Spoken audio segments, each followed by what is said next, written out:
RuneScape's perfect updates, but on launch, it was the exact opposite. Let's explore why Barrows and its rewards were some of the most hated content for many of the game's players, especially its wealthiest ones, and the simple fix that made it perfect. Our story begins all the way back in 2005. Jagex is just about to release an update that they teased over a year ago, the Barrows minigame. Deep in the swamps of Mauritania is a gravesite where 6 ancient warriors, the Barrows brothers, are resting. Digging into each gravesite with a spade allows you to break into their tombs and defeat 5 of them, until you come across one tomb that, instead of having a brother, has a secret entrance. If you enter it, you're placed into a maze of tunnels where you'll encounter the final brother. In the center of this maze is a reward chest, which you can open to obtain armor pieces from the brothers you've defeated. This armor would become the new best gear in the game and could make you rich, assuming you could put your morals aside. Am I really gonna defile this grave for money? Of course I am! Today, Barrows is seen as a relatively easy challenge, baby's first boss type content, but you'll soon see that on release, Barrows was the game's hardest and most punishing content yet. This is Billy. He's been playing RuneScape for a while. He's a member, has around 80 combat, and knows a fair bit about the game. So, Barrows releases, Billy gears up in his best equipment for all 3 combat styles, fills up his inventory with food and a few prayer potions, and is on his way to Barrows. For most players, the starting area would be Canifis. Now, Billy doesn't have an ectofile, fairy rings don't exist yet, and he doesn't have access to the Canifis teleport on the ancient spellbook. To get that, he'd need to complete the Desert Treasure quest, a quest that back in the day would be considered endgame extremely difficult content. So, for Billy and most other players, his journey would begin by walking to Canifis from East Varrock Bank. So he gets to Canifis, takes the underground shortcut behind the bar, and is placed halfway through the swamps of Mauritania. As he continues south, ghasts begin attacking him, and by the time he makes it to the swamp bodhi and out of the swamp, half of his food has been rotted by the ghasts. A minute or 2 of walking, and he finally makes it to Barrows. And he forgot his spade. He could just grab one from this little house in front of Barrows, but that didn't actually exist yet. So it's back to Varrock to repeat the whole process. So this time, Billy doesn't forget his spade, he kills a few brothers, and is doing pretty good. But then he gets to Darrock. He runs out of prayer points mid-fight because they're periodically drained whenever you're inside the tombs, and his protect from melee prayer drops. But he figures, I can finish off Darrock with just food, it'll be fine. But he doesn't know that the lower health Darrock is, the higher he hits. So Billy gets hit a 57 and is smacked back to Lumbridge. Since it's 2005, his items aren't sent to a gravestone where he can collect them later. They appear on the ground instantly for anyone to see and steal. Just like that, Billy has lost pretty much all of his gear and has to start grinding to get it back. While he does that, let's talk about today's sponsor, War Thunder, the most comparable, so much more.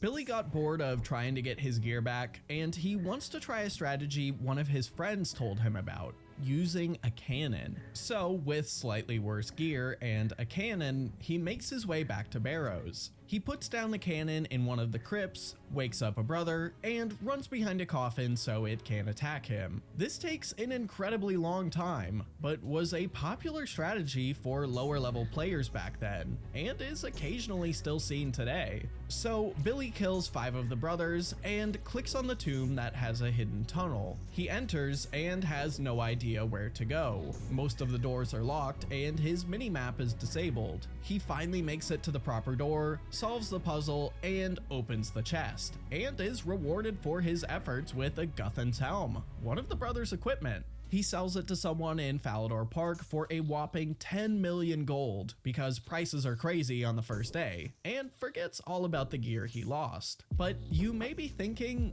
where was the sixth brother? No sixth brother ever appeared when he was going through the hidden tunnel maze. Well, today, the last brother will randomly appear when you're going through a door in the maze, or if that doesn't happen, he's guaranteed to appear when you try to open the chest. But for the first 5 months of Barrows, you'd only encounter the last brother randomly through doors, meaning if you wanted to fight all 6, you'd have to spam a door over and over again until the last one appeared. This wasn't the only clunky mechanic that existed back then either. You used to be able to use your friends as a safe spot. If you had a friend stand between you and the brother you were fighting while you used a magic or ranged attack, the brother would just sit there until it died. Clunky mechanics aside, it's still for the most part the same Barrows that we know and love today. So what made it so hated back in 2005?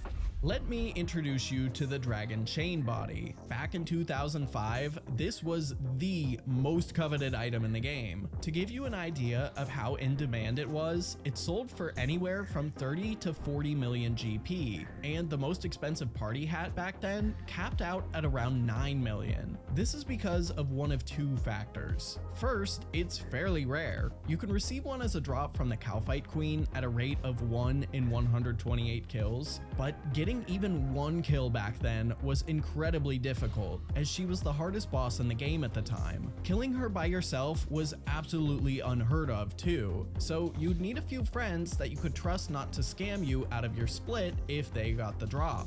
Or if you're really patient, you can kill Dust Devils for a chance at receiving one at the absolutely insane rate of 1 in 32,768 kills. Second, it was a huge upgrade over the next best thing, the Rune Plate Body. And actually, let's add a third point. It looks really cool. The Dragon Chain Body is one of the most nostalgic items in the game for me, and I was rocking this thing all the time back when old school first started up. Anyway, pretty much every chest piece of melee Barrows equipment massively overshadows the Dragon Chain Body. Although you need 10 more defense levels in order to wear them, they were much less rare and didn't require a group to obtain. But perhaps the most striking feature of all is, unlike today, they didn't degrade. Today, you can wear a piece of Barrows equipment for about 15 hours worth of combat before it breaks and you need to repair it. On launch, however, you could wear it as long as you wanted and you would never have to repair it. This probably doesn't come as much of a surprise, but players were kind of pissed, especially those that had spent the massive amount of time or money obtaining a Dragon Chain Body. The Chain Body began crashing just hours after the update launched, and Barrows equipment, despite being brand new and outrageously priced, was still seen as a great deal compared to forking out the insane cost for a Dragon Chain.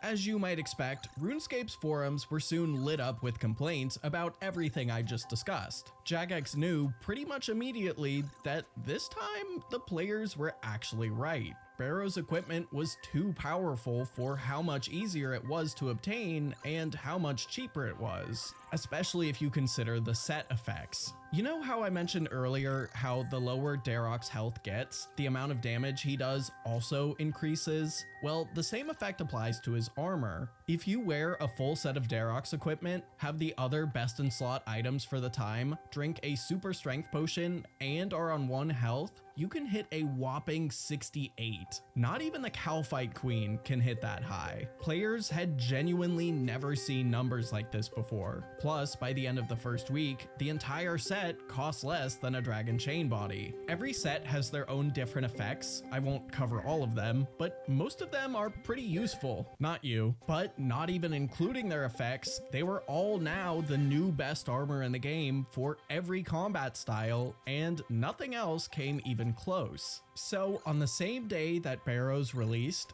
Jagex would put out a pretty unique news post. They warned players that they would possibly be making some balancing tweaks to the Barrow's armor, and recommended anyone interested in buying them from another player to hold off. If they nerfed the armor into the ground, it would crash pretty hard, and they'd have a whole new angry mob on their hands. So they took an approach that had never been done before in RuneScape. A week passed and the rebalancing changes went live, but to players' surprise, every item's stats remained exactly the same.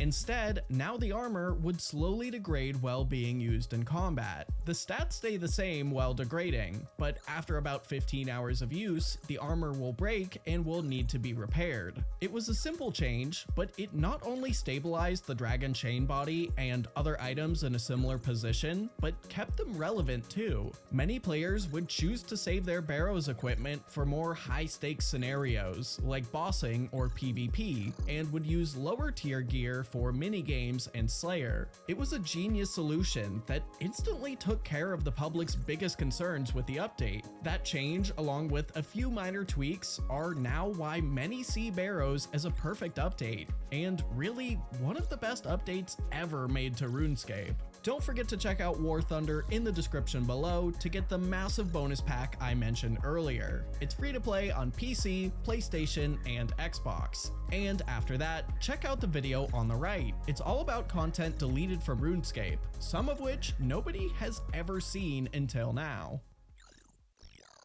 Enlisted is this video's sponsor. RuneScape has a lot of weird deleted content, like the unfinished Hunger Games map, the lost Abyssal Whip design, this cursed version of Xanac, and so much more thanks to discoveries made by the RuneScape Archive project. Let's start off with the only thing in this video that isn't fully deleted. It's just incomplete. If you've been in the RuneScape community for a while, you may have heard of Gentle Tractor. He's posted some amazing content to the old school subreddit, like concepts for new skills, game improvements, and even created the map that inspired the Big Zaya redesign that happened in 2016. But what I want to focus on today is his Tropical Island map. It's a Hunger Games inspired arena for the Last Man Standing minigame. Overall, I think it looks pretty awesome, and Jagex did too. There were even plans for Mod Jed to implement the map into the game, but I guess he was too busy with other projects. But this wouldn't be the end for this map. In February of 2021, this appeared in RuneScape's cache. As you can see, it's a map that's heavily inspired by Gentle Tractor's map. However, if we take a closer look, you'll see that it's pretty incomplete. Over the past 3 years, no new additions or updates have been made to it. This map has most definitely been abandoned, but rather than spend time removing it, Jagex has probably chosen to just leave it where it is, as it's not like anyone will ever come across it in-game. So it's unlikely we'll ever get to experience the Hunger Games in RuneScape, but I think it would be pretty cool. Let's talk about another map that is actually gone. So this is Xanaris, the magic place where most of the fairies in-game live. But this is what it looked like until February of 2006. Definitely a lot less magical than you'd expect, especially when it's actually RuneScape's moon. It really just looks like some kind of underground forest where all the big trees died. Jagex designed it this way not necessarily out of laziness, but because it actually looked pretty similar in RuneScape Classic. They took the same approach when porting the Wizard's Tower over to RuneScape 2. Just like in Classic, it had this big bend in the bridge. Now, I imagine only some of you got to see these designs, as they were both updated to the versions we have today in Old School in early 2006. But what I want to show you next is something nobody has ever seen, and I'm pretty upset that some of it never got released. But first, let's talk about today's sponsor, Enlisted. Enlisted is a squad-based first-person shooter available for free on PC and consoles that combines PvP and PvE combat. You take command of a squad of AI-controlled soldiers and lead them into some of World War II Limited time offer, so make sure to do it as soon as possible. So 2006 was the same year the construction skill was added to the game, and along with it, the ability to create and customize your own house. This was a huge expansion that added a number of new training methods, activities, and improvements to the game. But this huge update was almost even bigger. Old game caches from around then contained dozens of objects that were supposed to be a part of this update, but for some reason never made it in. Let's start off with my favorite one, this chair with a music note. It seemed that one of the mini games you'd be able to build in your house was going to be musical chairs. I loved that game as a kid in real life, but I probably would have hated it in RuneScape. I feel like it would have been pretty clunky and awkward. There's also this strange stick weapon that sort of looks like a pointing hand, which I imagine would have been used in some sort of other game. But let's talk about something that I think players would have gone nuts for. This looks to me like a bar stool and a beer tap. I may be getting ahead of myself, but I'd bet that originally you were going to be able to build your own bar in your house. I can see why that didn't end up happening, since the average age of the player base back then was probably 12, but it still would have been a cool spot to hang out at. Now, perhaps the strangest scrapped feature of all is this painting with a button. It seems that you would have been able to press the button to reveal a secret opening behind the painting. I'm not sure what this could possibly be used for, but there were quite a lot of paintings you were going to be able to pick from. In all honesty, it just kind of looks like a spot you could hide drugs. Lastly are these furniture pieces that you could have placed in your chapel. Not sure why they were scrapped, but they aren't really all that special aside from maybe the stained glass one. Keeping with the 2006 theme, this is Zanuck. She was added in June of 2006, along with the Death to the Dorgashun quest. Zanuck is a fairly well-loved, adorable character, but on release, it was pretty much the opposite. This is what Zanuck looked like from June of 2006 to March of 2007. Pretty terrifying. The chat head doesn't really help much either. Luckily, someone even recorded themselves doing the Death to the Dorgashun quest in 2006, so we could see the model in action. And again, terrifying. I'm usually a fan of the older graphics when it comes to RuneScape, but this one I'm okay leaving in the past. Speaking of graphical changes, some of RuneScape's most iconic items almost looked very different. Back in January of 2005, the Slayer skill was added to the game, and along with it, gargoyles and abyssal demons. However, something that most people don't know is that both of them didn't drop their most valuable items, the Granite Maul and Abyssal Whip. They were instead both pushed into the game a little under a month later on February 15th, 2005. But why? Well, here's where things get interesting. Slayer launched on January 26, 2005, and both the Abyssal Whip and Granite Maul existed in the game's cache when it did. So you might be wondering, why wait so long to add them to the live game? Well, it's because the 3D models they use weren't added to the game until February 15th.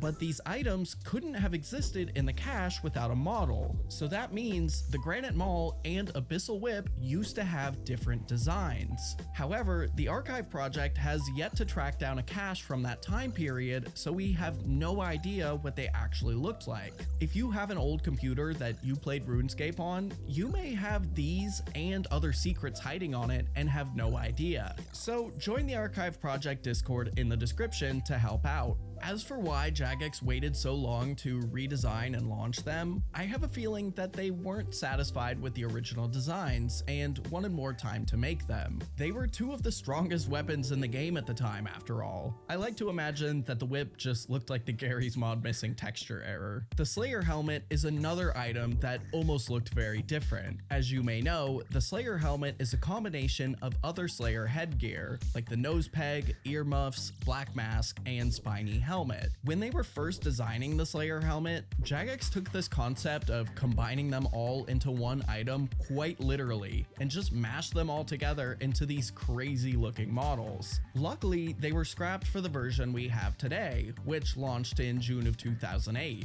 But something you may not know is we were very close to having this model be the Slayer helmet in Old School. Because Old School is based on a 2007 version of RuneScape, the final design for the Slayer helmet didn't exist in the files. And when players started asking for it, the team didn't have the tools required to make it. However, this old Slayer helm mockup could be easily recreated, as it was just a combination of already existing items, so they would just use that instead. Not long after, they got their hands on better development tools and made the version we know and love. Something that you know but may not love is the summoning skill. It was added to RuneScape 2 back in January of 2008. And was a pretty polarizing change for the game. Unsurprisingly, not everything developed for this massive skill made it into the final version. These staves all existed in the game's cache when the skill launched, but we have no idea what purpose they would have actually served. Maybe summoning was originally going to be combined with magic somehow? Another scrapped feature was the Broav, a summoning familiar that was going to be able to hunt for truffles. But what do truffles do, you might be wondering? Well, nothing. The Broav was scrapped because Jagex couldn't come up with a purpose for truffles. The Broav would eventually release alongside the Welgothic Sleeps quest and was going to be able to hunt for truffles, but again, the team couldn't come up with a reason for truffles to exist. So outside of their appearance in the quest, Broavs are kinda useless. As a result, truffles were removed from the cache in late 2008. However, the team for some reason refused to give up on truffles and wanted a pig familiar that hunts truffles to be a reward for completing the Bringing Home the Bacon quest. But again, unsurprisingly, they couldn't come up with a use for truffles. I don't know who on the team is so obsessed with truffles, but if you're still there, I hope you get your wish one day. Now, these next few removed features will be really nostalgic for anyone who played in 2004. When the Castle Wars minigame first launched, it wasn't as polished as it is today. So you know how when you die, you respawn in this room and then pass through the energy barrier to keep fighting? Well, those barriers for the first 2 days were actually doors. Kind of like the Warriors Guild doors, only one person could go through at a time. So you'd have to spam click the door and hope you were lucky enough to get through. For the first few months, the bandage tables were also placed just outside of the respawn room. So if you stood by the tables the whole time, you'd realistically never die. So Jagex eventually moved them to where they are today inside the respawn room. But the most interesting deleted feature of all is probably what we don't know about Castle Wars. Castle Wars originally launched with 2 additional NPCs, but we have no idea what they were or what purpose they served, if any. The cache from that update is missing, and in the update after, they were replaced with NPCs for the Haunted Mine quest. So unless someone locates that cache, we may never know what they were. Here's a quick reminder to download Enlisted using my link in the description below. It's free and you get some awesome bonuses. After that, check out another one of my videos, like the one on the right about the death and conspiracies of RuneScape's #1. The Archer's Ring was once one of RuneScape's ring. Check out the video on the right about another big. Soon after Old School RuneScape launched, Jagex introduced the Cursed Goblin Bow during one of the strangest, most forgotten events in RuneScape history. Nobody knew it yet, but this weapon would cause widespread cheating, rampant griefing, and a whole host of other problems. But a small group of legitimate players needed this weapon to progress the game. Why was this bow such a problem? And why was it even added to the game in the first place? This is the story of RuneScape's Cursed Goblin Bow. Now, before I get to what made this weapon so divisive, I need to discuss the weird event that caused its creation. Our story begins in early 2013, just 77 days after Old School RuneScape opened. At this point in time, the player count was extremely small and shrinking every day. The initial hype had worn off, and with no proper development tools available to the team, updates were infrequent and tiny. Jagex knew they needed something to keep the players players engaged, and had been dreaming up an event that they could make with their limited resources. So on May 10th, 2013, players who visited the city of Varrock were in for a big surprise. Every so often, a group of level 4 goblin raiders would spawn at one of the city's entrances and battle with the nearby guards. The guards would shout things like, "For Varrock," and "Save the city," while the goblins would shout, "Humans ugly," and "Goblin time."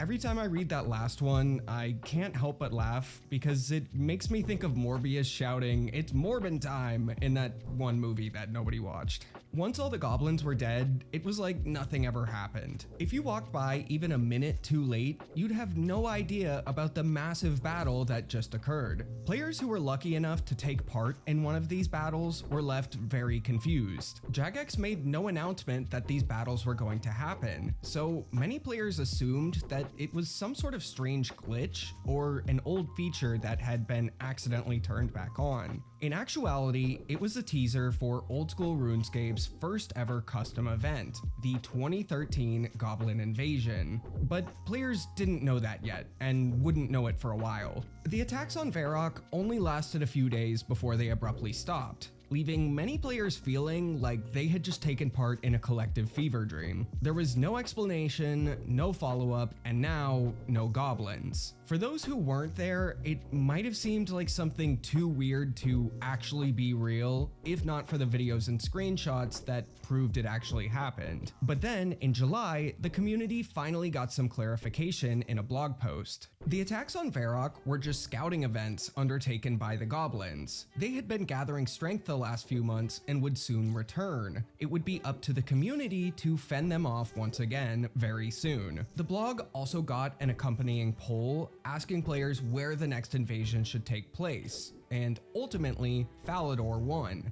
On August 2nd, the attacks would begin again, this time in Falador. Every hour, a new attack would start, this time with level 30 Goblin Raiders and level 50 Goblin Lieutenants. Warrior women, paladins, Varrock guards, and Knights of Ardone would also spawn to help fight off the goblins. Funnily enough, I don't think any extra Falador guards would spawn to help. I don't really know what they were doing. The following week, the raids would move to Lumbridge Castle, this time with even stronger goblins. But not much else really changed besides that. The next week is when things got interesting. Starting on August 23rd, if you talked to this scout in the Varrock Castle courtyard, he would transport you to a cavern full of goblins. You could also enter by using this red portal, but I think a lot of us have really bad memories with another red portal this game has. Now, Jagex still didn't have the tools to make new maps, so this cavern was really just a copy of the Scavid Caves from Gutanoth. But that's not the most interesting part of this place. The goblins here had a chance to drop some brand new weapons when killed: the Cursed Goblin Bow, Staff, and Warhammer. These weapons would hit really strong against goblins, but otherwise had pretty unremarkable stats. However, the bow contained a dark secret that would take players a while to discover. But first, let's talk about Crystal of Atlan, a brand new Magic Punk MMO action RPG where you'll dive into the Thornbird Adventurers Guild and unravel the mysteries of the Crystal of Atlan. With fluid combat, seamless combat, issue inside the Goblin Temple, Old School RuneScape's first ever custom map, full of high-level goblins and white knights to help you fight the goblins. Funnily enough, this area temporarily became the new best range training method in the game. By hurling Chinchampas into the crowd of goblins, you could earn close to 300,000 ranged XP per hour, and because of their valuable drops, you wouldn't lose as much money as chinning in other locations. After killing enough goblins, the Goblin High Priest would appear. He could only be damaged with cursed goblin weapons, and upon being killed would drop the Disc of Returning. There was actually no real reason for the disc to be included in this event. It was a rare item from the original version of RuneScape, and this was just one of the ways Jagex wanted to make it available again for old school players. All it does is teleport you to and from the Black Hole, the place that Jagex used to send rule-breaking players before they developed a proper punishment system.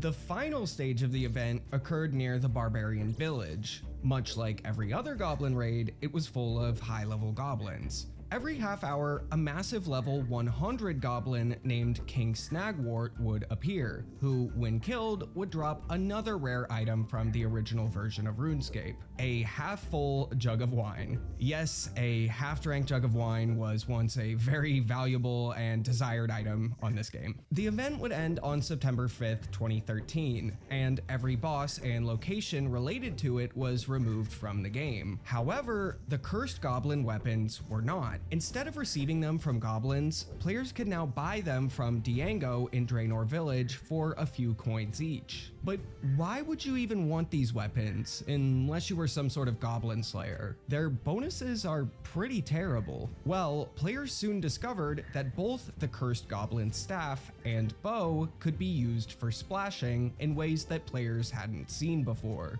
Splashing is the process of only hitting zeros on every monster you attack on purpose. But why would anyone want to do that? Well, with magic, there's a number of reasons. The main one is that it's extremely AFK magic XP. Even though you're hitting nothing but zeros, you still gain magic XP, and the monster never dies. This was at a time when you could be in combat for 6 hours without getting logged out, so many players would splash overnight to gain lots of magic XP. Now, magic splashing already existed at the time, but this staff made it much more accessible. In order to consistently splash with magic, you need to have a -64 magic attack bonus. Unlike every other staff, the Cursed Goblin staff provided an extremely small positive magic attack bonus, making splashing much more accessible at a lower level. The only other easy way to get to a -64 magic attack bonus at the time while using a regular staff was by wearing green D-hide vambraces, which require 40 ranged. Now, the bow was a bit more unique. It was coded to always splash on anything that wasn't a goblin. No negative bonuses required, and unlike splashing with magic, which requires expensive runes to cast spells, ranged splashing was free, as the bow didn't require arrows. But if splashing in magic gives you a little magic XP, you'd think that splashing with ranged gives you a little ranged XP. Well, no. When you hit a zero with ranged, you don't gain any XP. So how is this beneficial to anyone? It was perfect for level 3 accounts who wanted to train Slayer. RuneScape has a community of players who purposely never train any of their combat skills, so that their combat level remains at 3. There's no real benefit to doing this aside from showing off and playing in a unique way. It's the same reason people make area or chunk locked accounts. Anyway, your Slayer level does not influence your combat level. You could be level 99 Slayer and still have level 3 combat, but how exactly are you supposed to train Slayer without fighting anything? The trick was using the Cursed Goblin Bow and a Ring of Recoil. The ring lets you damage monsters without attacking them yourself. When you're wearing a Ring of Recoil and a monster damages you, it reflects some of the damage back onto the monster. But just wearing the ring didn't give you Slayer XP when the monster died. That's where the Cursed Goblin Bow came in. If you attacked the monster with your bow at least once, you would earn Slayer XP when the monster died, even if your ring did all of the damage. However, because you didn't deal any damage yourself, you only got 50% of the Slayer XP per kill. My explanation is a bit of an oversimplification, but the point is, level 3s could do this to train Slayer without leveling up their combat skills. Now, this was a very slow method. At the most, you'd be gaining a few thousand XP per hour. Players would much later discover they could use alternate accounts to deal damage to monsters instead of recoils and increase their XP rates dramatically, but I won't break down the specifics on that one. The other big use players found for this bow was actually breaking bots. At the time, one of the most popular bot scripts that free-to-play bots were using was a seagull killing script. The bots would run over to Port Sarim and kill seagulls for some quick combat XP. The scriptwriters chose seagulls because there's a lot of them, there was little competition from real players, and they'd be less likely to get reported compared to somewhere more popular like chickens. So some clever players would sign up for free-to-play accounts, buy cursed goblin bows, and then just sit at Port Sarim and splash on the seagulls all day. The bots wouldn't have anything to attack, so they'd just sit there doing nothing. All of its really cool uses aside, the most popular uses for this bow weren't innocent. Anyone who has ever trained their combat skills in RuneScape has been crashed before. You're just minding your own business, fighting rock crabs, and some a-hole comes over to try and steal your spot. At this point, you either say, oh well, and hop worlds and try to find a free spot, or stand your ground and try to compete with this guy for kills. Well, the cursed goblin bow made it impossible to compete. Think of it as like the evil version of what players did to those seagull bots. In single-way combat zones, they would lock the crab into combat so you couldn't fight it at all. If they were a super loser, they'd even do it on multiple accounts. They could steal every crab in your spot and lock them into combat until you gave up. They could have just hopped worlds like a normal person, but apparently it's far easier to open 3 more RuneScape tabs, pay for extra membership, and bully someone else into hopping. But getting crashed by mean players was far from the largest problem this bow created. At the time, all free-to-play accounts had to have 24 hours of playtime before they could sell most of the items on the Grand Exchange. Instead of actually playing the game for 24 hours, you could run over to Diango, buy a cursed goblin bow for basically nothing, and just splash your way to 24 hours for virtually no time or GP investment. However, the majority of people using this method weren't cute noobs trying to unlock the Grand Exchange. It was massive bot farm owners. Sure, they could just bot for 24 hours, but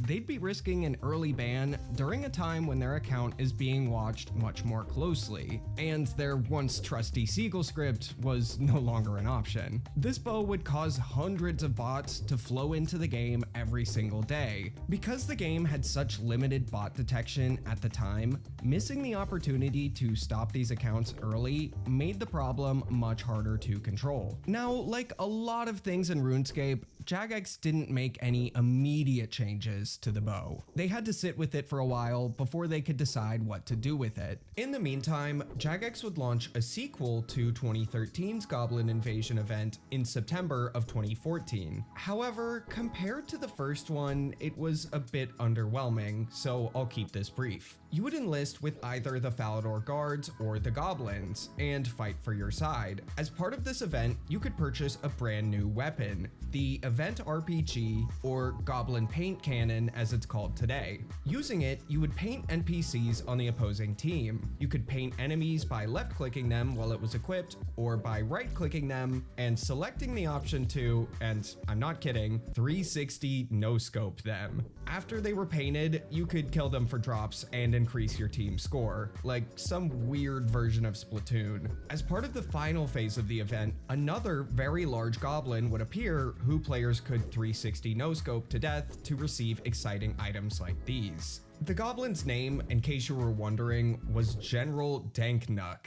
It probably comes as no surprise that after this MLG montage fever dream of an event, there were no more future Goblin Invasion events. And cursed goblin weapons served no purpose during this event. It was like Jagex had completely forgotten about them. This event would come and go, and they still hadn't addressed the crashing and botting issues that the cursed goblin bow was causing. But roughly 2 years after they had been introduced to the game, Jagex finally decided to do something. On March 6th, 2015, they nerfed all 3 goblin weapons. For now. Yeah, the story gets even weirder as you'll see in a moment. But for now, Jagex removed the bow's ability to consistently hit zeros and made it require arrows to function. They also set its combat bonuses to 0, along with the Goblin Warhammer and Staff. This nerf didn't change much of anything for the Warhammer and Staff since their bonuses were already so small to begin with. In a way, it was a bit of a buff to the Staff, since most people using it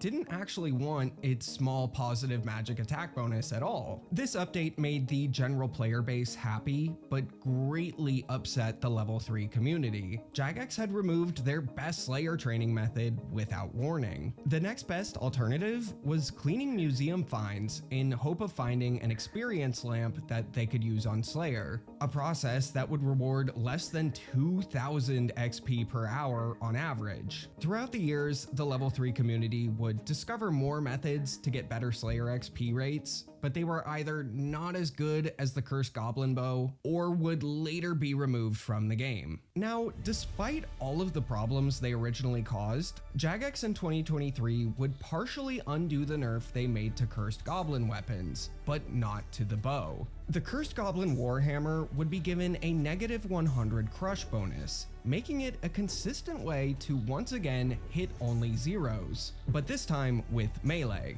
But you might be wondering, why? Well, over the last few years, Jagex had accidentally introduced splash melee weapons a number of times. Just like ranged splash weapons, you wouldn't get any combat XP while using them. Skillers would discover them, train with them for a week or two, and then Jagex would patch them out of the game. Jagex never quite elaborated on why they kept patching them out, but we can only assume it's because of all the problems the Cursed Goblin Bow originally caused. When they patched the most recent one, Skillers finally directly asked Jagex, "Hey, can you just leave melee splash weapons in the game? We think that these days they wouldn't cause much of a problem." And they were right. Much of the problems that the Cursed Goblin Bow caused in 2013 would no longer be an issue in 2023. Remember how new free-to-play accounts would need to play for 24 hours to access most of the Grand Exchange? Jagex had since changed that to a combination of 20 hours of playtime, 10 quest points, and a total level of 100. You would now also get logged out after 20 minutes of inactivity instead of 6 hours. This also applies even if you're in combat, so bot farms could no longer AFK their way to Grand Exchange access using these weapons. By now, monster griefing had also become much less of a problem.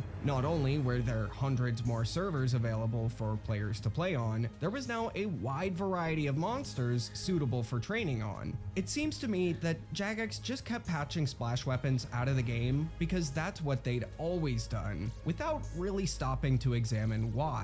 So they decided to throw the level 3 community a bone and make them widely available again, thus making training Slayer on a level 3 viable without ruining the rest of the game this time. And that is the silly history of the Cursed Goblin Bow. Check out the video on the right, all about another controversial bow. A few years For one day in old school RuneScape's history, you could get the best weapon in the game for free. This weapon was worth nearly 1.2 billion gold, and you were able to pick one up every 60 seconds. How did this happen, and who was responsible? This is the story of the Twisted Bow glitch.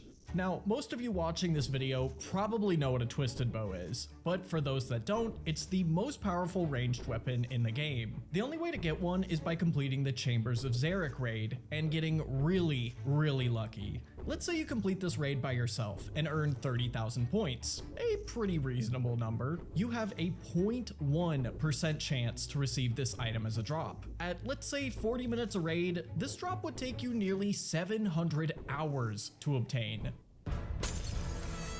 Now you probably see why this thing was and still is so expensive. There are a ton of players who would do legitimately anything to get one of these. One of these players was Billy, and his dreams were about to come true. But first, let's make your dreams of owning cool RuneScape stuff come true. Today's video is sponsored by Creator Crafted. They've teamed up with two-time Golden Gnome winner Witchcrafty to release new plushie designs. Zabak, Rocky, and a red Chinchampa. They're all adorable, but my favorite has to be Rocky. I just wish I could get him in game too. If you can't pick a favorite, you're in luck.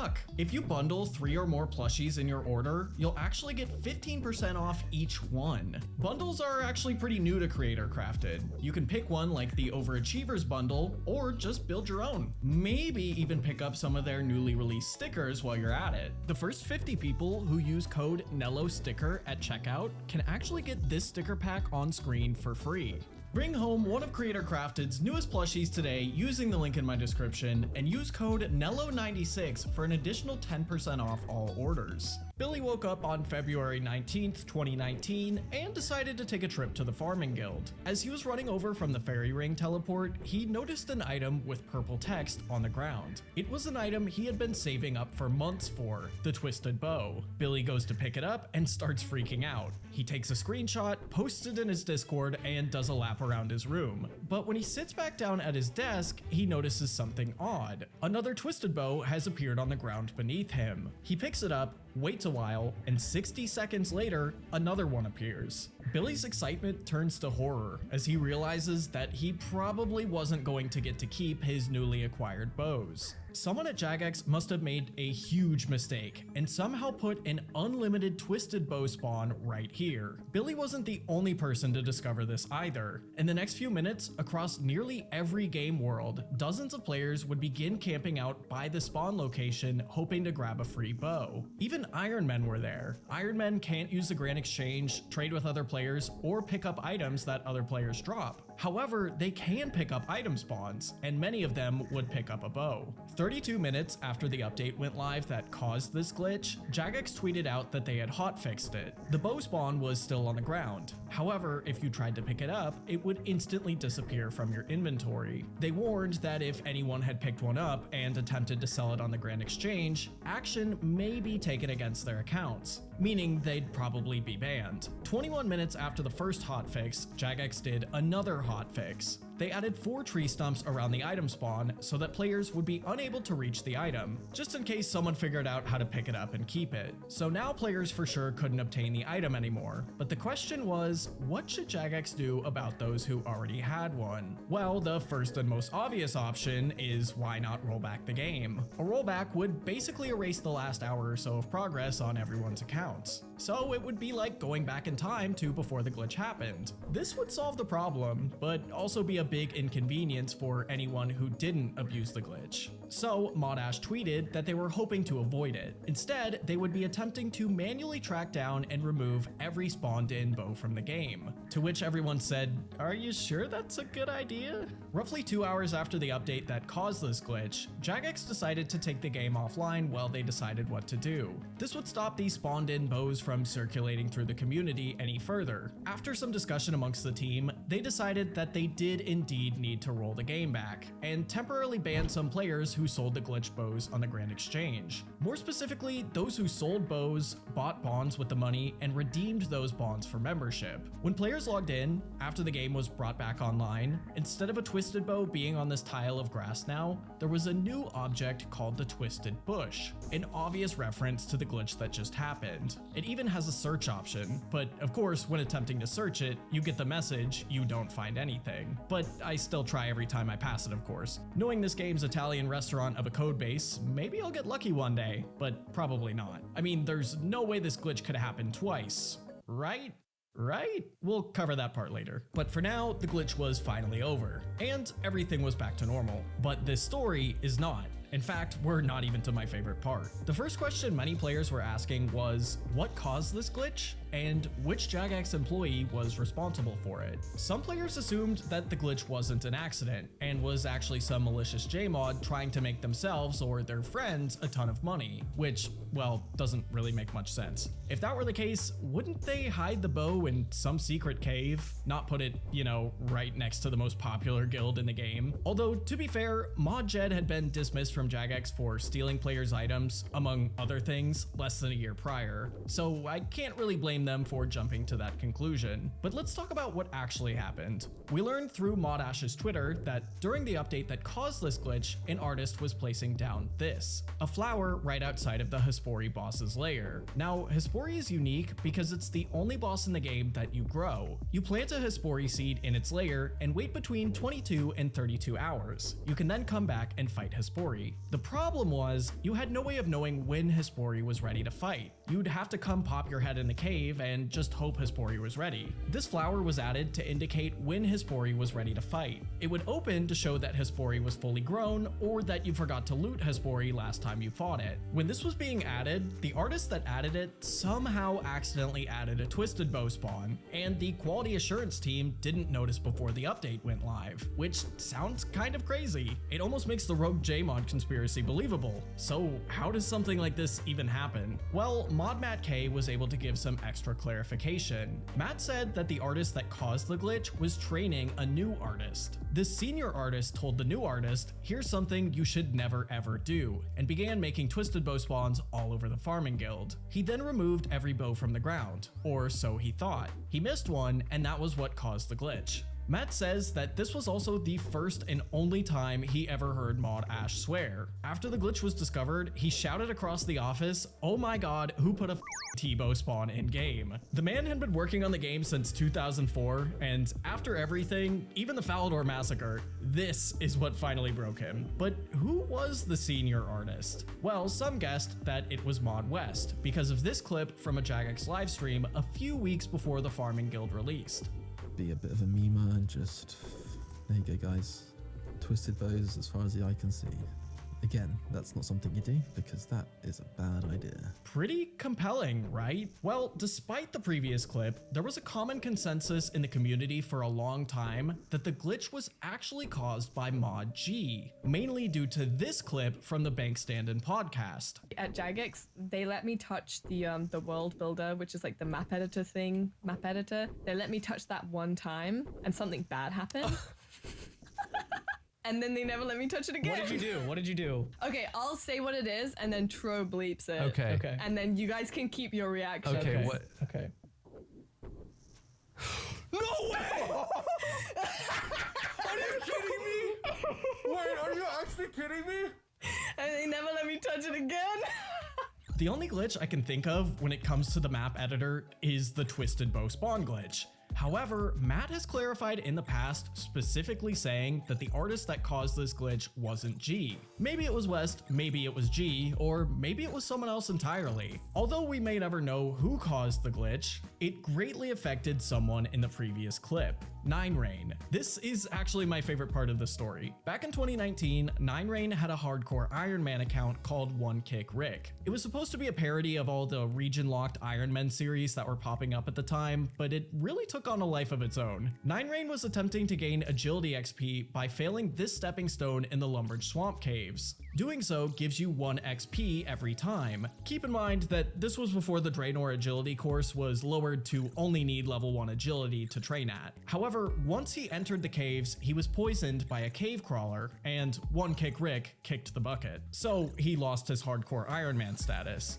Except at the same time, people were picking up twisted bows over by the farming guild. So Jagex rolled back the game and Rick got his status back in the luckiest way possible. However, due to how the high scores work, his stats were now only being tracked on the regular Ironman high scores. Pretty cool, but also weird, huh? Now, this wouldn't be the last time Jagex encountered an issue east of the Farming Guild, but first, a quick reminder. Don't forget to check out Creator Crafted in the description below and use my code NELLO96 at checkout for an additional 10% off all orders. There's something on there for everyone, and you're not going to want to miss out on these adorable plushies. Exactly 1 year after the glitch occurred, Jagex tweeted out that there was an issue on World 302 east of the Farming Guild, and that all players should avoid the area. But of course, nobody listened. When players arrived, they saw multiple twisted bows on the ground. How could someone at Jagex not only cause this glitch twice, but do it worse than last time? Well, after trying to pick them up, players realized that it was just a few J-mods that had transformed themselves into twisted bows. Thankfully, after the glitch, Jagex developed a new tool that shows the value of every item spawn in-game to prevent something like this from ever happening again. I hope you enjoyed today's video, and check out the one on the right, all about RuneScape's first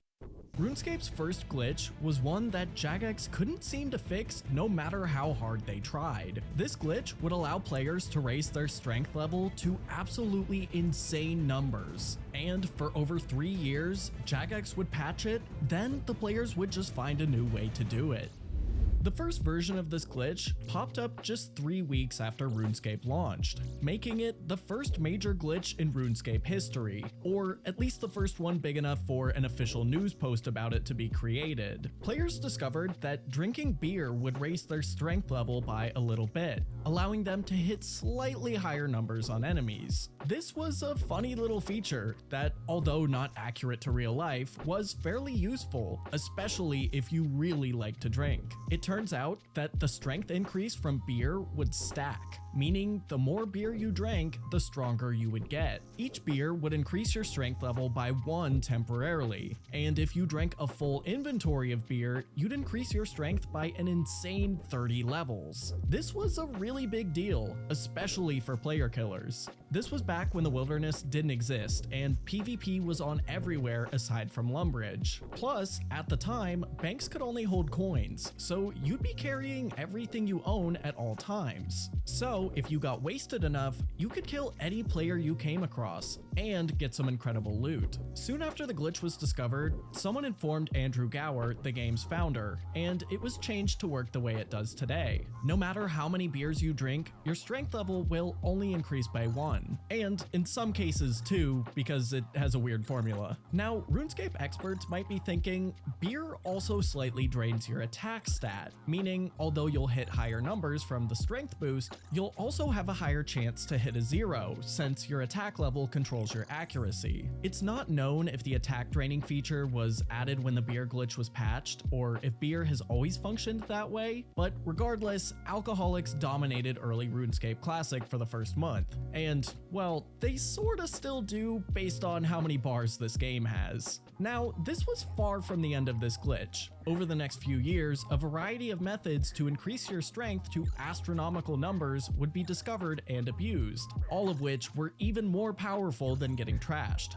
The next version of this glitch, much like beer, was hiding in the code since the game's launch, and all it would take was a player discovering it. This is the spinach roll, an item that at the time was extremely rare. The only way you could obtain one was by speaking to Treyborn the Wizard during the Demon Slayer quest. If you tell him that you need to get a key given to him by Sir Pryson, he would ask you who that is. If you answered with, he's one of the king's knights, he would say he remembered him and that he didn't like his homemade spinach rolls, and then he would offer you one. Upon eating one, you'd learn that these were no ordinary homemade spinach rolls. Spinach rolls would temporarily boost your strength by 5 levels, and just like beer from the first month of RuneScape, this effect could be stacked. If you ate 10 spinach rolls, you'd get a crazy temporary bonus of 50 strength levels. Or if you ate a full inventory's worth, 150 levels. So if you had level 99 strength, you could boost it all the way up to 249. Even without 99 strength, this huge bonus would be enough to absolutely decimate anyone or anything in your path.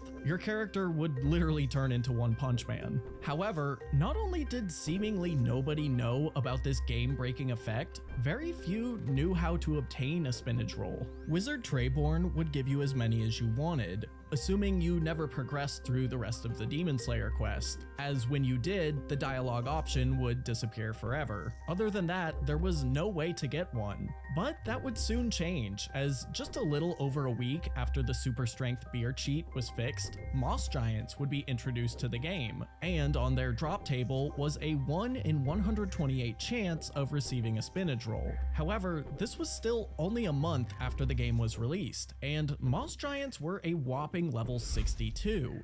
Almost nobody had the stats to defeat them, and even if they did, it would mean risking everything. As you'll remember, banks could only hold coins. As a result, very few players would ever obtain a spinach roll, let alone multiple, so it's not even known if anyone ever abused its effect. There's actually even some doubt in the classic community on if its stacking effect ever even existed. As far as I could find, there was only ever one post acknowledging the roll stacking effect on the tip.it forums, and one one forum thread of a player trying to buy as many as possible who also must have known how it worked. Sometime before December of 2001, the roll strength boosting effect was quietly removed. This was likely because Jagex was about to release the Herb Law skill, which allows you to create potions that temporarily increase your stats in different skills. And quick side note, yeah, it was actually called Herb Law and not Herb Lore back in Classic. It was changed to Herb Lore because Herb Law isn't a word.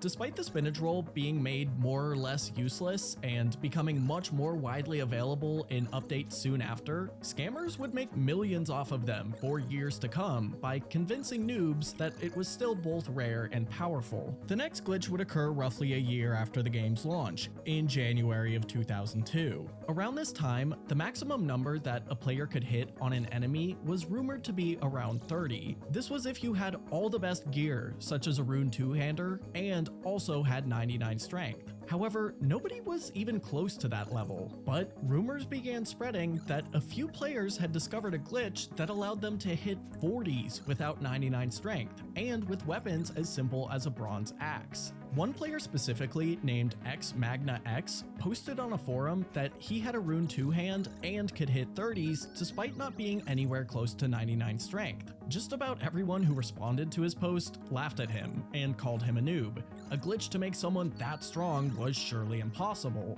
but it turns out he wasn't lying, and it wasn't long before dozens of players would learn exactly how to do it too. As more players learned about this glitch through word of mouth, a guide on how to do it was posted to the Tippet forums and was spread like wildfire through the community. All you needed to do this bug was have any weapon and a knife in your inventory. The way it worked was by first clicking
on the minimap to walk somewhere far away. Then you would right-click your weapon and click drop. However, in Classic, items didn't actually drop until your character stopped moving. So while you were walking, you'd have time to right-click your weapon again. When your character stopped moving, the weapon would drop, you would then click equip on the right-click menu that you still have open, and your character would equip the knife. Now, knives normally don't have an equip option, so why the heck would you even want to equip one? Well, originally, knives were going to be equipable and would give you a slight accuracy and strength increase. But before RuneScape launched, the equip option was removed. However, the bonuses were not. Andrew Gower didn't expect a glitch like this to happen, so he didn't bother removing them. So using this method, you could trick the game into allowing you to equip one, thus giving you its bonuses. Doing this glitch with multiple knives is where things got crazy. You would equip all of them, with each additional one further increasing your accuracy and strength. So if you had a weapon and an otherwise full inventory of knives, you could equip 29. Like some really horrific version of Wolverine. But what really made this glitch scary was how RuneScape Classic's combat system worked. Whenever an enemy or another player attacked you, you were forced to fight 3 rounds of combat before you could run away. So if someone abusing this glitch attacked you, you were most certainly dead before you even had the chance to run. As this method was spread, the game's only knife spawn in Varrock would soon become crowded with players who wanted to abuse this glitch. but many of those who did would regret it very soon after. Those who heavily abused the bug for purposes such as PKing would be permanently banned, while those who used it for training on monsters would only be temporarily banned. But I think the most interesting punishment was for those who didn't get banned. If you logged into RuneScape the day after the bug had been patched and still had knives equipped, you'd be instantly killed. You'd also receive the terrifying messages of cheating will not be tolerated and your character has been marked as a known cheater. If I was 10 years old and saw either of those messages, I'd be sweating more than my first time at Jad. The next variation of this glitch occurred just a few months before the launch of RuneScape 2, and out of all of them was the most short-lived and least known about. When God spells were released along with the Mage Arena quest, it seems that Jagex forgot to test them. The Flames of Zamorak spell was so powerful that a few players remember being able to one-shot other players in the wilderness with it, but like most other glitches in this video, Jagex patched it soon after. Nobody seems to know why this glitch occurred in the first place, but the running theory is that your ranged level somehow affected how hard the spell could hit, meaning if you had a really high range level, you would do absolutely insane damage. But this would be the last super strength glitch to affect Classic, as the RuneScape 2 beta would launch less than 3 months later, and no more major content additions would be made to Classic. Don't forget to check out War Thunder in the description below to get that massive bonus pack I mentioned earlier. It's free to play on PC, PlayStation, and Xbox. And after that, check me out on Kick, or watch another video. The first year of RuneScape was absolutely insane. Players battled for control of major cities, you could hire hitmen to take down your enemies, and you could lose months of progress in seconds. So why did it all disappear? Today we'll find out. If you somehow got a hold of a time machine and decided to go back to the first few weeks of RuneScape, you'd notice that it feels almost nothing like modern RuneScape. After making an account, you'd be met with this screen. You could customize your character's looks like today, but that's not what we're interested in. On the right, you can see that you could pick a class. Without going too in depth, it didn't really matter what class you picked long term. It wouldn't affect the story or change what you could do. It just affected what levels and items you'd start off with. For example, necromancers would be given a staff, black wizard's hat, and 7 levels in the evil magic skill. Back then, the magic skill was split into good and evil versions, but neither were very good. Even good magic wasn't good. Now, most interesting of all is this little section in the bottom right. You could choose to be a player killer or a non-player killer. Basically, anywhere outside of Lumbridge was a dangerous area for players who chose to be a player killer. Actually, for the first week of the game, Lumbridge was dangerous too, which went as well as you could imagine. If you chose to be a player killer, you could attack anyone else who also chose to be one, and they could attack you back. But Jagex did make it so you would have to be close in level to stop noobs from just getting destroyed by more experienced players. Now, originally, you had no way to switch between being a PKer and non-PKer after account creation, but after a lot of complaints from players, the ability to switch between being a player killer and a non-player killer was added to the game's settings. However, after switching 2 times, whatever you chose would become permanent. Keep that in mind for later, because boy will that cause problems. Now, this system is actually how the slang term PKing for player killing became popular in RuneScape. Most other games refer to player versus player combat as PvP, and a lot of modern RuneScape players do too, but back then, not so much. Now let's say you chose to be a PKer. You've been playing for a few hours and have got yourself some nice gear and items. You even just bought a very expensive adamant longsword. Back then, there weren't any level requirements for gear or weapons, so you could be level 1 attack and still use your newly acquired longsword. Now, since PKing is on everywhere for you, you'd want to take a trip to the bank to deposit some stuff, right? This shiny new sword could put a pretty big target on your back. Well, it turns out only one bank existed, and it could only hold coins. So for the most part, you'd be playing like an ultimate Ironman. There were no gravestones either, so if you died, you would lose everything but your 3 most valuable items. But most players took the risk as, at the time, the map was only this big. With no big bosses to fight and a small amount of skilling content, the endgame actually revolved around PKing.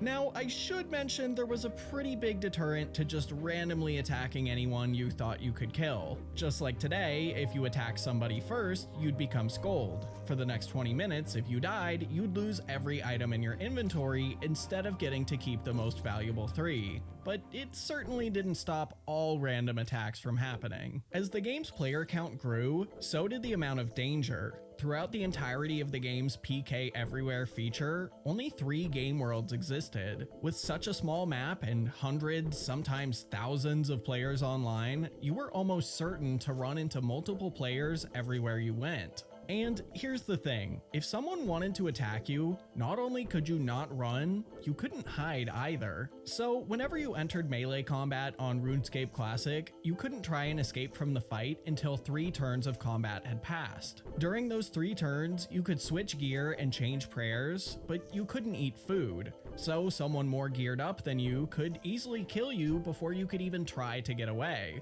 But let's say you survived. Well, you quite literally couldn't run. Running just didn't exist yet. So you would have to waddle away and hope that your attacker didn't catch you. You also couldn't teleport away, because teleportation spells didn't exist yet either. Now, you could hide, I sort of halfway lied about that part, but it wasn't easy. So Lumbridge was the only actual safe zone in the game, but you could also get the guards inside cities to protect you. If 2 players began fighting near guards, they would attempt to break up the fight by attacking whoever started it. While your attacker was stuck fighting the guard, you could slip away and find somewhere to hide or log out.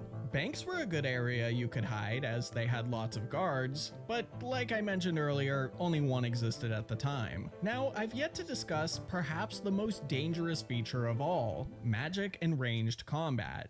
So I've already mentioned how entering into melee combat would put you into this 3-round cycle. Magic and ranged didn't do that. You could attack somebody with either style and then do whatever you wanted, like eat food or run away. However, this also meant your opponent could also easily run away or out-eat whatever damage you did to them. At the same time, ranged wasn't very powerful, and magic was very expensive due to the game's rune shortage, which I discussed in a previous video. But players still loved magic, especially because once good magic and evil magic were later combined into one skill, magic could then be used at the same time as melee, as confusing as that sounds. During your 3 rounds of combat, at any time you could also cast a spell, so you could sometimes do a lot of extra damage while your opponent was stuck in combat with you. But all of what I've just mentioned isn't exactly why I think ranged and magic were so terrifying. I just wanted to give you the background info first. So in Classic, multi-combat zones didn't exist. Basically, they're areas in modern RuneScape where multiple players can attack the same player or monster at the same time using any attack style they want. In Classic, you could only fight one-on-one with melee, but that didn't apply to magic and ranged. Let's say you come across 2 players having a melee fight. If you wanted, you could attack either one of them using magic or ranged, even though they were already busy fighting someone else. So it could be pretty scary if you ran into a group of 5 archers or mages. They could all attack you at the same time and you'd be dead before you even knew what was happening. As you could see, RuneScape was a pretty terrifying game, especially if you were on your own. It was sort of like an early 2000s version of Rust. So it shouldn't come as much of a surprise that clans were quickly formed.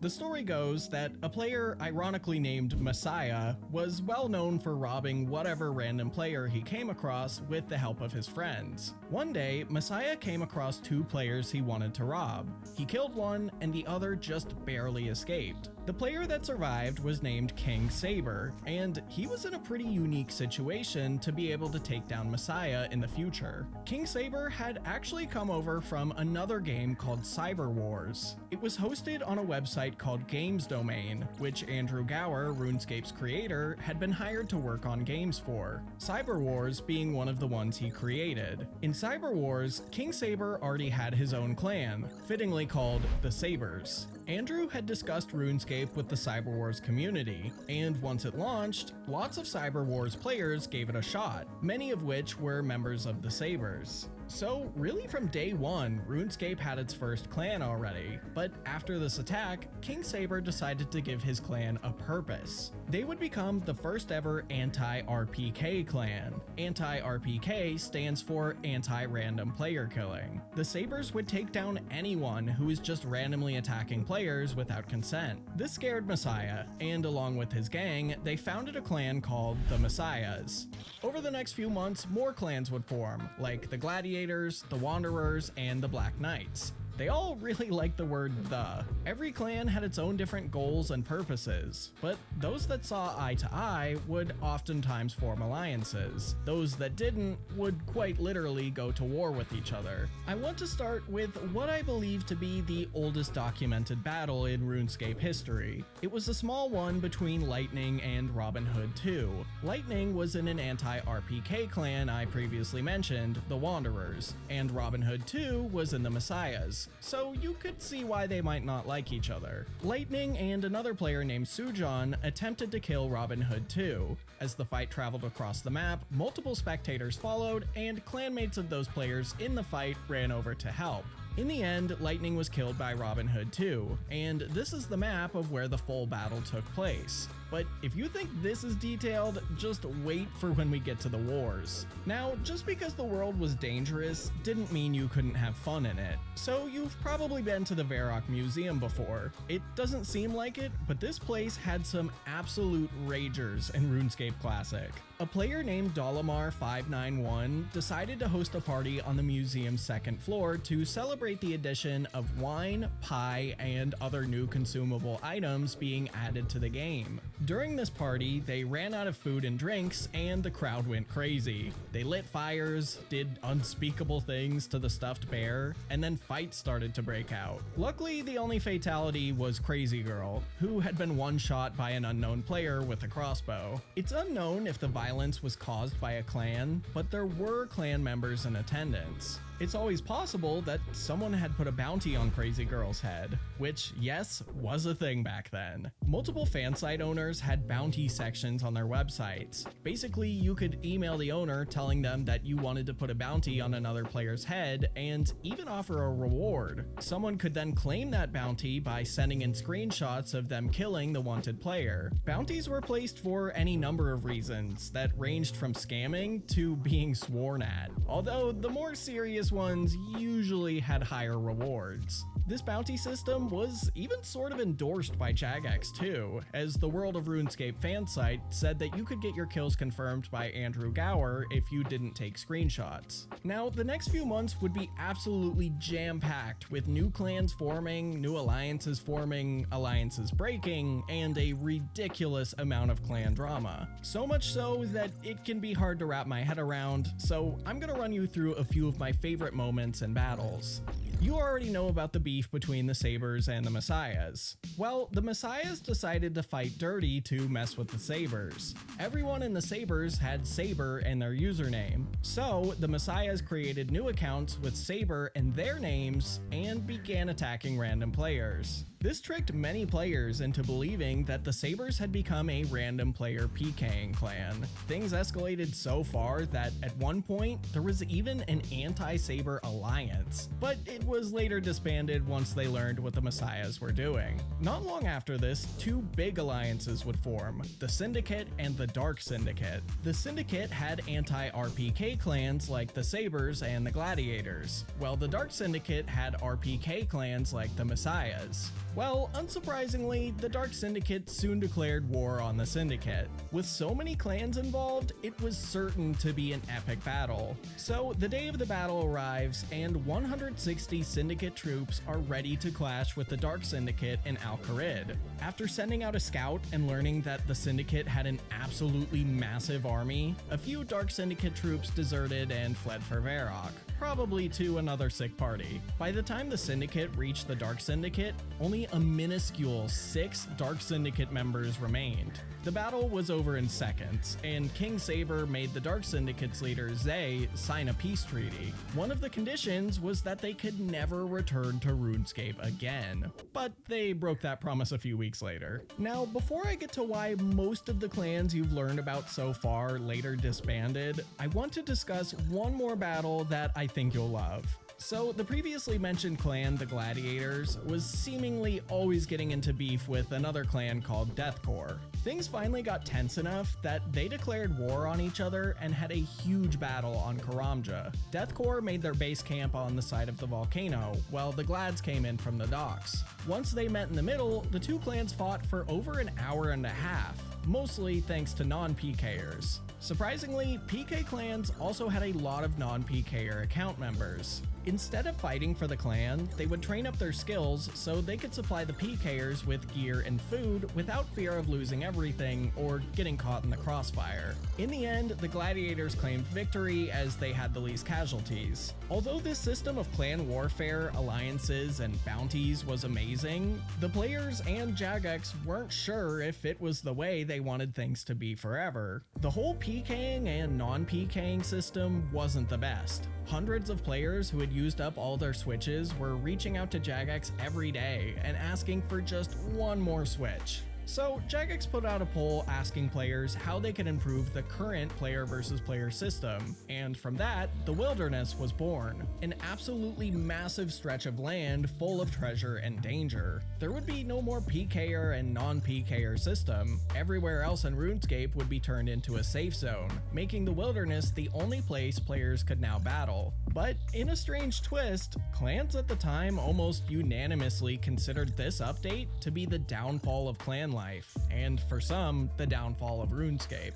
The Wilderness would allow them to do everything they did before, but there wasn't as much of a purpose. Before, being in a clan like the Sabers meant that you were out in the world protecting noobs from random PKers, having heart-pounding run-ins with rival clans, and, in a way, defending your values. Now, none of that mattered. The Sabers took this update especially hard. Their whole purpose was to stop random PKers. Many clan members wanted to abandon this ideology when the Wilderness launched, while others refused. They couldn't make a unanimous decision and soon split into 2 clans. The same thing would happen to many of the clans of this era, and most eventually dissolving entirely and no longer existing today. Although the Wilderness would go on to have an absolutely amazing and fascinating history with battles, clans, and loot bigger than ever before, it would be impossible to recapture what RuneScape was like in its first few months. But hey, I've heard Deadman mode is pretty good this season. Over on the right, you can check out that video I mentioned earlier on why RuneScape Classic ran out of runes. If you enjoyed this video, I promise you'll love that one too.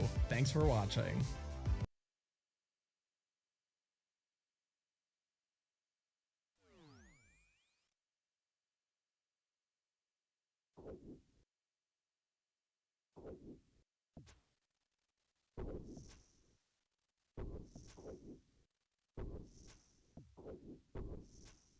RuneScape's upcoming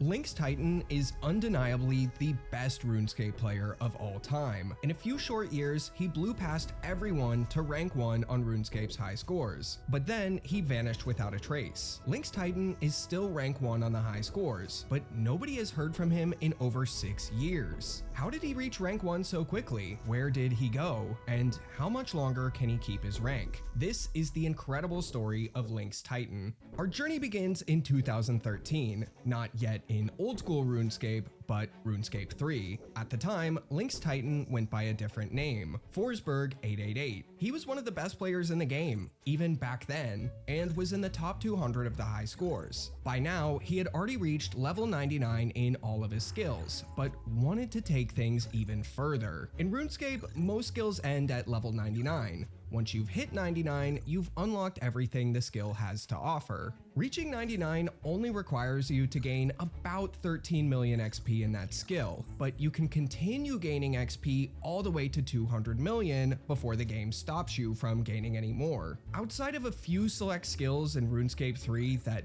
do go past 99, there's no real benefit to going past 99, let alone all the way to 200 million XP. But for many players, it's the ultimate long-term goal. Whether it's for prestige, competition, efficiency, or simply the satisfaction of seeing the XP counter reach a number that will never increase again. Now, Forsberg didn't just want to get 200 million XP in one skill or a handful of his favorites. He wanted to get 200 million in all of them, a feat that only one other player, Suomi, had ever accomplished. But soon after Suomi got 200 mil all, a new skill was released: Divination. Suomi had no plans to go for 200 million XP in Divination, so the next person to get 200 million XP in every skill could take his spot as rank 1 on the high scores. Forsberg could be RuneScape's next rank 1 player, if he worked hard enough. But this is a grind that would take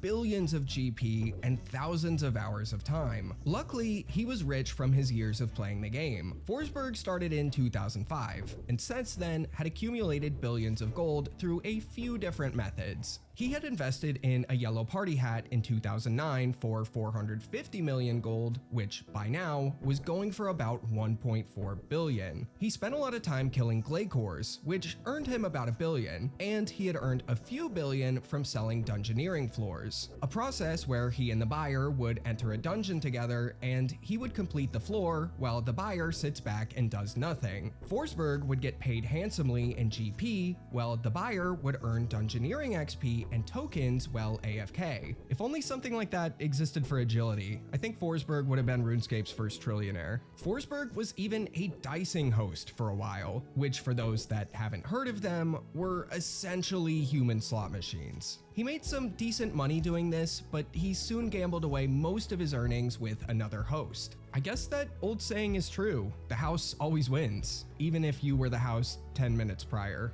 Forsberg still had a lot of money, but he was quickly burning through it on his journey to 200 mil all. He could do what many others grinding for 200 mil all did, take donations from other players, but Forsberg wanted to earn the money himself. Luckily for him, he would soon discover his best money-making method of all when, in February of 2013, a little game called Old School RuneScape released. Before I discuss that though, I want to talk about today's sponsor, HelloFresh. Dig into their biggest menu yet with 50 plus dinner options and even more market items that suit any healthy lifestyle. Plus, start your day right with free breakfast for life.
Final major here, and get ready for your fight with Jad. So we have Jad safe spotted on the other side of Italy Rock. When we're ready, we're going to pray ranged, run 6 tiles to the west to unblock him, run back to the northeast, and wait for his next attack. You're going to want to wait in this tile until Jad attacks the first attack. And this is probably the scariest part of the entire fight. So once Jad launches his attack, make sure to be hovering over the prayer interface